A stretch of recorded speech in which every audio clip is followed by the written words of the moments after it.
Méditation du 12 mai, un saint très ordinaire. Efforcez-vous d'être en paix avec tout le monde et de mener une vie sainte, car sans cela, aucun de vous ne pourra voir le Seigneur. Hébreux 12, verset 14, version Bible en français courant. Jean Népomucène Neumann a été canonisé le 19 juin 1977. Il n'était pas une grande personnalité de l'Église, mais un prêtre dont la piété et la foi se sont exprimées dans ses actes quotidiens. En 1912, son cas avait été classé, car on doutait sérieusement qu'il ait fait preuve de suffisamment de vertu héroïque pour être saint. Mais en 1921, les défenseurs de Neumann sont parvenus à obtenir que conseil de cardinaux soit organisé pour étudier son cas. Quelques heures avant la rencontre, le principal opposant à sa canonisation est mort. Le même jour, le pape Benoît XV a désigné Neumann comme digne de vénération. L'étape suivante vers la sainteté était de le nommer bienheureux, mais pour ce faire, 2 miracles attribués aux intercessions de Neumann dans le ciel devaient être certifiés.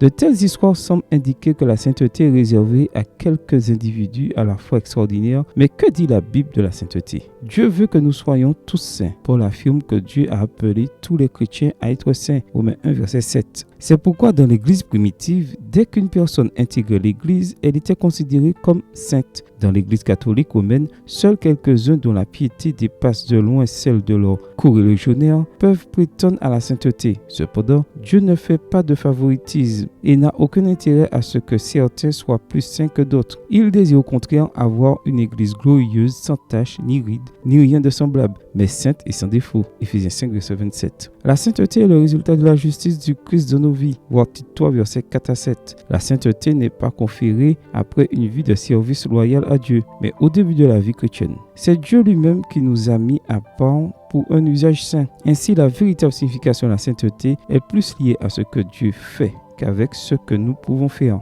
Reconnais aujourd'hui que Dieu est ton Seigneur et ton Sauveur. Enfin, si tu acceptes l'appel à la sainteté, tu seras toi aussi dans la ville sainte, la Nouvelle Jérusalem. Apocalypse 21, verset 2. Amen. Bonne journée à toi et que le Seigneur te bénisse.